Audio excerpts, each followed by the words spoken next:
सभी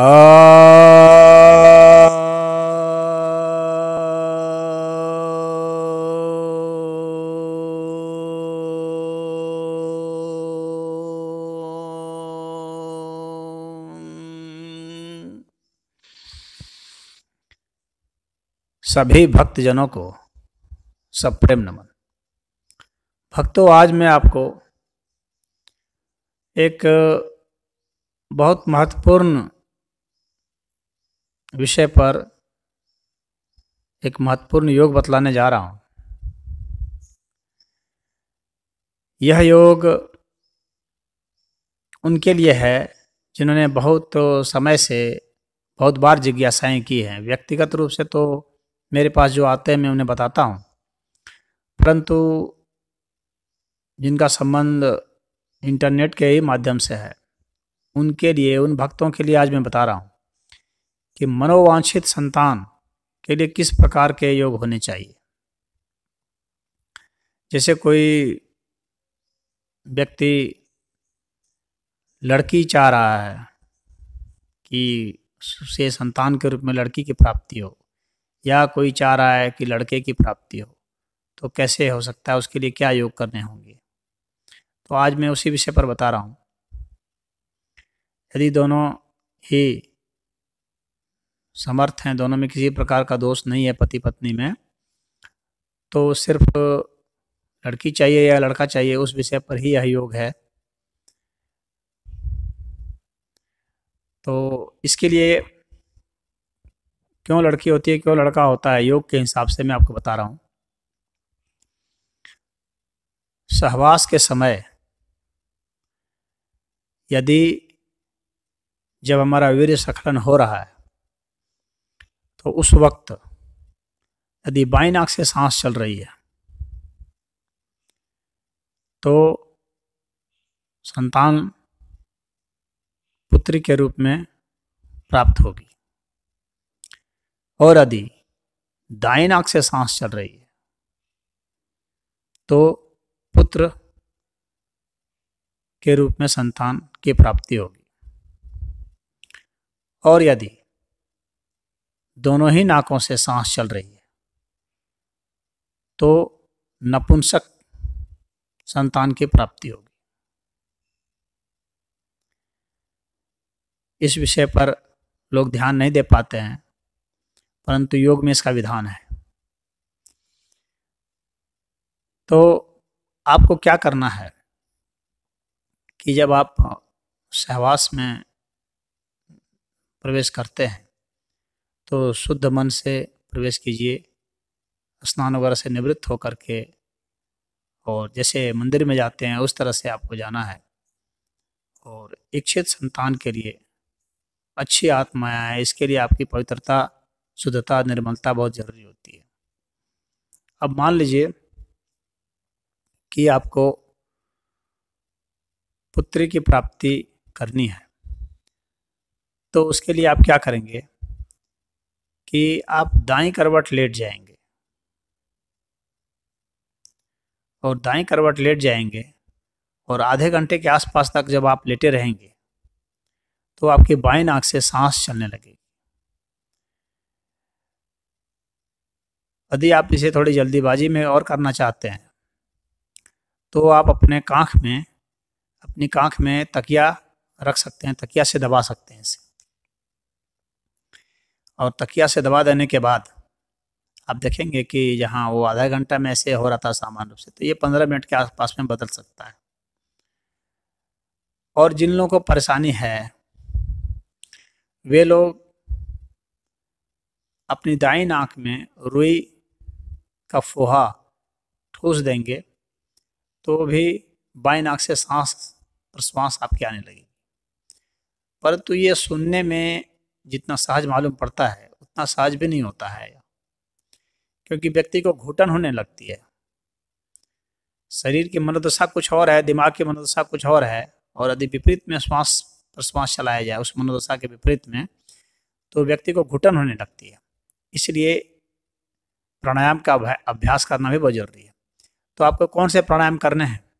यदि पुत्री रत्न की प्राप्ति करनी है आपको, तो आपको चंद्र प्राणायाम करने हैं, और अगर पुत्र रत्न की प्राप्ति करनी है तो आपको सूर्य प्राणायाम करने हैं। इन दोनों प्राणायामों के वीडियो हमारे चैनल में डली हुई है, आप उसे देख सकते हैं। और यदि ये दोनों ही नहीं हुए तो दोनों ही नाक से सांस चलने लगी तो नपुंसक बच्चे पैदा होंगे, यानी जो संतान उत्पन्न करने में समर्थ नहीं होंगे, चाहे लड़की के रूप में आए चाहे लड़के के रूप में आए। तो इसलिए यह कोशिश होनी चाहिए कि दोनों नाक से सांस कभी भी नहीं चले सहवास के समय, और विशेषकर वीर्य स्खलन के समय। अमूमन सहवास और वीर्य स्खलन का समय में ज़्यादा अंतर नहीं होता है, कुछ सेकंड से लेकर के कुछ मिनट तक ही होता है, तो ये समय करीब करीब वही होता है। तो इसलिए यह ध्यान रखने का विषय है।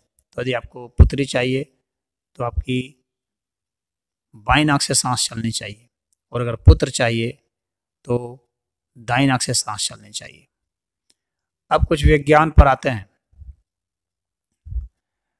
विज्ञान का यही कहना है कि जो लिंग का निर्धारण होता है वह जो शुक्राणु हैं पुरुष के, उसके आधार पर होता है, क्योंकि स्त्री में एक्स क्रोमोसोम के ही अंडाणु होते हैं।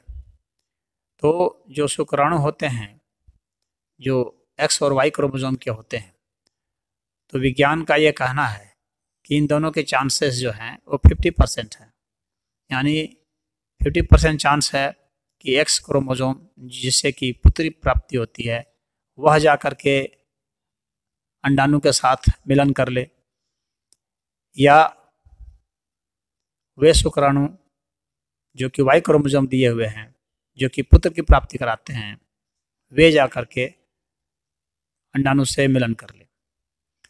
परंतु योग का मानना है कि 50% चांस नहीं है। आप संख्या के आधार पर सिर्फ नहीं देख सकते,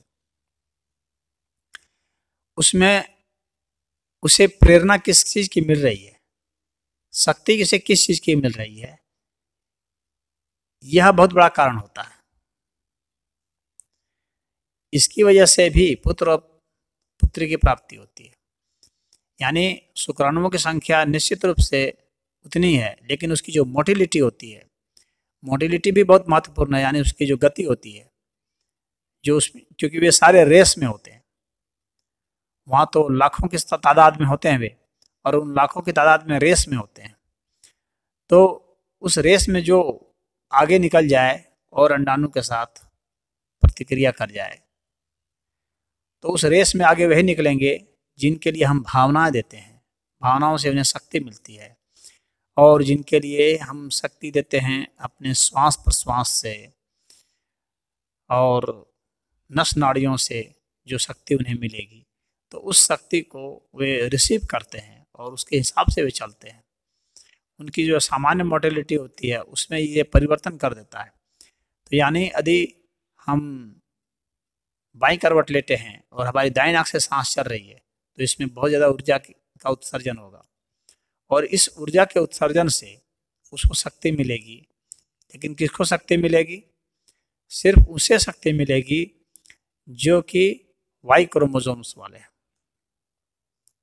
यानी दाईं नाक से जो हम सांस चलाते हैं और वह जो हमारी भावना होती है, और इस दाईं नाक से जो सांस चलने से जो ताकत मिलती है, यह सिर्फ वाई क्रोमोसोम्स के जो शुक्राणु हैं उन्हें ही यह शक्ति दे पाता है, और इस वजह से वे ही ज़्यादा शक्ति से ले पाते हैं और आगे लीड करके अंडाणु के साथ क्रिया प्रतिक्रिया करते हैं और पुत्र को जन्म देते हैं।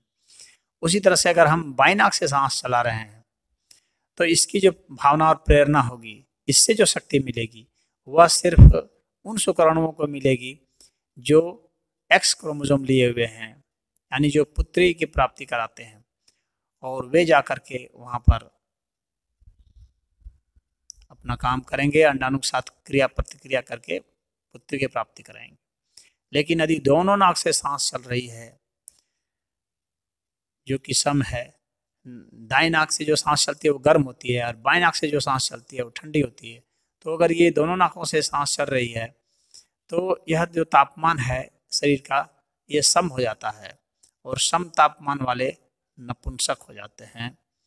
वे न स्त्री होते हैं न पुरुष होते हैं। तो इस वजह से ऐसा होता है। यह योग का अपना विज्ञान है और इसे आजमा करके कई लोगों पर देखा गया है और यह सफल पाया गया है अभी तक। तो इसे आप भी आजमा करके देखिए और फिर इसका लाभ उठाइए और अपने अन्य जो लोग हैं उन्हें भी इस बात को आप बता सकते हैं और प्रयोग कर सकते हैं और इसकी सच्चाई की जांच परख हो सकती है। हो सकता है इसमें कोई अपवाद भी हो जाए, हालांकि मुझे अभी तक अपवाद नहीं मिला है, लेकिन अपवाद भी मिल सकते हैं। परंतु योग का विधान तो यही है, स्वर योग यही बतलाता है। ओम हरि।